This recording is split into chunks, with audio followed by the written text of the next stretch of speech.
J'ai le plaisir ainsi que l'honneur de vous présenter aujourd'hui une étude intitulée Transition alimentaire et cancer colorectal. Une étude cas témoin des facteurs de risque alimentaire dans la région Marrakech-Safi. Cette étude a été réalisée par le professeur Amour Soumia et moi-même, El Baylaq Hamza. Depuis les dernières décennies, la population urbaine au niveau du Moyen-Orient ainsi que le nord d'Afrique ont largement dépassé la barre de 50%. Au Maroc, cette barre a été dépassée en 2004, ce qui va engendrer un changement total dans le mode de vie de la population ainsi que leurs habitudes alimentaires. Ce changement-là va être accompagné par la submergence de certains types de maladies ou de cancers. Parmi eux, on peut trouver le cancer colorectal. Au Maroc, le cancer colorectal se situe au premier rang des cancers digestifs avec 40,8% des cas. Son indice ne cesse d'augmenter, ce qui le prouve son évolution dans la région du Grand Casablanca, où il est passé de 7,3 cas par 100 000 habitants en 2007 à 9,6 cas par 100 000 habitants en 2012. À la lumière de ces données-là, les objectifs de l'étude a été donc de décrire et analyser le comportement alimentaire des patients atteints de CCR comparé à des témoins, étudier les facteurs de risque de nature alimentaire et leurs relations avec le CCR, et finalement, comparer les résultats de la région à d'autres régions à l'échelle nationale. Le schéma de l'étude a été sous forme d'une enquête épidémiologique cas témoins, où les cas ainsi que les témoins ont été recrutés au niveau du CHU Mohamed VI à Marrakech selon certains critères d'inclusion. On peut voir que pour les cas avoir minimum 18 ans, être diagnostiqué d'un cancer colorectal, l'absence d'une pathologie qui nécessite un régime alimentaire spécifique, ainsi que l'absence de troubles alimentaires et cognitifs. Pour les témoins, il y avait les mêmes critères, avec bien évidemment l'absence d'un cancer colorectal ou même de d'autres cancers. Les données ont été recueillies grâce à un questionnaire basé sur le Food Frequency Questionnaire, qui est un questionnaire détaillant 31 groupes alimentaires selon 7 fréquences de consommation, allant d'une consommation rare ou jamais à une consommation de plus de 4 fois par jour. Par la suite, ces données ont été analysées grâce au logiciel SPSS. Notre échantillon avait comporté 160 cas et 160 témoins répartis en 80 hommes, 80 femmes au niveau de chaque groupe, avec une moyenne d'âge de 51,74 plus ou moins 8,366 au niveau des cas et 52,67 plus ou moins 4,290 sans différence significative entre les deux groupes. Pour les cas, la localisation de la tumeur a été de 56,1% au niveau du côlon, 28,1% au niveau du rectum et finalement 15,8% au niveau colorectal. Passons maintenant aux facteurs alimentaires. On a le premier groupe qui est le groupe des céréales. Les résultats de l'étude ont montré certaines différences significatives entre les cas et les témoins. On peut trouver par exemple, par rapport à la consommation du pain commercial, qu'on peut la trouver chez 45,6% des cas contre seulement 17,5% des témoins, avec un risque de 1,67 et un intervalle de confiance qui varie entre 1,55 et 8,67. On peut noter que quand on a un risque ainsi que l'ensemble de l'intervalle de confiance sont à des valeurs supérieures à 1, cela peut être associé à l'augmentation du risque de CCR. Contrairement à cela, la consommation du pain fait maison a été trouvée seulement chez 1,5% des cas et chez 15% des témoins, avec un risque de 0,095 et un intervalle de confiance qui varie entre 0,012 à 0,77. Cela, on peut voir aussi encore une fois qu'on a le risque ainsi que l'ensemble de l'intervalle de confiance sont à des valeurs inférieures à 1, donc cela peut être associé à la diminution du risque de CCR.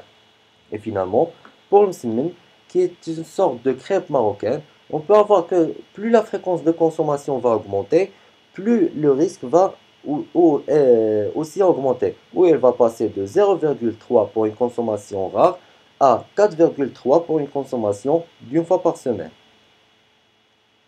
En comparant aux autres régions, on peut remarquer qu'il y a une similitude entre les trois régions pour la consommation du pain commercial, sauf qu'au niveau de la région du Casablanca, le risque il est encore plus important. Alors que pour le msemen, on peut avoir une contradiction entre les deux régions, où au niveau de Marrakech, cela a été associé à l'augmentation du risque, alors que pour la région du Casablanca, on peut dire que cela est associé à la diminution, mais on peut voir que l'intervalle de confiance dépasse le 1, et donc on peut prendre cela comme des résultats non significatifs. Le point commun entre l'ensemble de ces aliments-là, c'est qu'ils sont riches en fibres alimentaires. Selon une étude réalisée par le Fonds national de recherche contre le cancer, une consommation de 10 grammes par jour de fibres alimentaires a été associée à la diminution de 10% du risque du CCR. Cette relation entre les fibres et le cancer colorectal se situe dans la capacité des fibres à accélérer le transit intestinal et donc laisser moins de temps de contact à ces produits cancérigènes avec la paroi intestinale, tout en augmentant la taille des selles et donc diminuer la concentration de ces produits cancérigènes au niveau de notre côlon. À noter aussi que même si certains aliments sont à base de céréales, comme le semen ou le pain commercial, les résultats montrent que cela peut être associé à l'augmentation du risque du CCR, et cela peut être dû à la manière de préparation de ces aliments-là ou d'autres ingrédients qu'on va mettre au niveau de ces aliments-là, comme la quantité très importante d'huile ou de sel qu'on va utiliser. Passons maintenant au deuxième groupe, qui est le groupe des fruits et légumes. Les résultats ont montré que plus la fréquence de consommation des légumes va augmenter, plus le risque va diminuer, ou il va passer de 0,21 pour une consommation de 2 à 5 fois par semaine à un risque de 0,19 pour une consommation d'une fois par jour. Cela de même pour les fruits. On peut voir qu'une consommation de 2 à 5 fois par semaine est associée à la diminution du risque du CCR avec un risque de 0,15. Et finalement, pour les légumes secs, on peut voir qu'une consommation hebdomadaire est elle aussi associée à la diminution du risque du CCR avec un risque de 0,32. En comparant aux autres régions, on peut voir qu'au niveau des légumes, cela reste à peu près la même chose au niveau des trois régions. De même pour les fruits, avec moins de risques au niveau de la région de Fès. Et finalement, pour les légumes secs, on peut voir que le risque est un peu plus important au niveau de la région, moins important au niveau de la région de Casablanca, alors que pour la région de Fès, les résultats sont non significatifs. Encore une fois, selon une étude réalisée par le Fonds national de recherche contre le cancer, une consommation de 100 grammes par jour de légumes a été associée à la réduction de 3% du risque de CCR, alors qu'une consommation de 2,5 portions de fruits et légumes par jour est associée à la réduction de 35% du risque du CCR. La relation entre ces deux aliments-là et le cancer colorectal se situe à leur richesse en vitamines ainsi que certains produits bioactifs qui vont agir de deux manières. Soit en piégeant les radicaux libres et donc protéger les cellules contre les dommages de l'oxydation, ou en activant certaines activités enzymatiques détoxifiantes. Passons au troisième groupe qui sont les viandes. On peut voir qu'on a, selon la nature de viande, soit viande rouge ou viande blanche, le risque va changer, ou pour les viandes rouges va être de 2,77, alors que pour les viandes blanches, il est de 0,14. Donc, on peut suggérer que la consommation de viande rouge est associée à l'augmentation du risque du CCR, et contrairement à cela, la consommation de viande blanche est associée à la diminution du risque du CCR.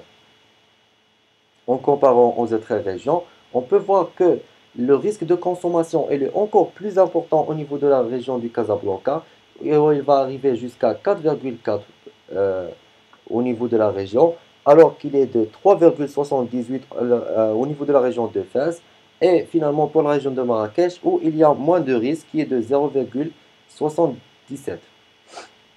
Alors que pour les viandes blanches, on peut voir que les résultats de la région de Casablanca sont non significatifs, et les résultats de la région de Fès suggèrent que cela peut être associé à l'augmentation du risque du CCR, contrairement aux résultats de notre étude.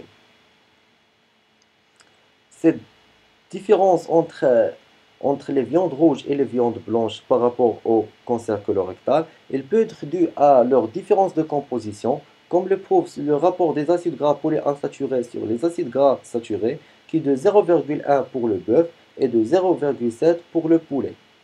Cette relation entre les viandes rouges et les CCR se situe à leur richesse en M, ce dernier-là, qui va favoriser la formation des composés immunotrosés cancérigènes par les bactéries du côlon, ainsi que la viande rouge cuite à de hautes températures va engendrer la formation d'amines hétérocycliques et d'hydrocarbures aromatiques polycycliques, ces deux derniers-là qui sont cancérigènes au niveau de notre côlon. Finalement, on peut avoir ici trois aliments qu'on trouve beaucoup répandus au niveau de la population marocaine, qui sont traqad, smen et khli. Pour traqad, ce sont des aliments qui vont être conservés grâce au vinaigre ainsi que le sel. Pour le smen, c'est le beurre qui va subir la fermentation butyrique. Et finalement, le khli, qui est la viande séchée et salée. On peut voir que pour traqad, plus la fréquence de consommation va augmenter, plus le risque va aussi augmenter, où il va passer de 0,181 à 3,915. Pour Smen El Khlier, on peut voir que le risque il est à peu près le même, où il est de 4,832 pour Smen et de 4,167 pour le Khlier.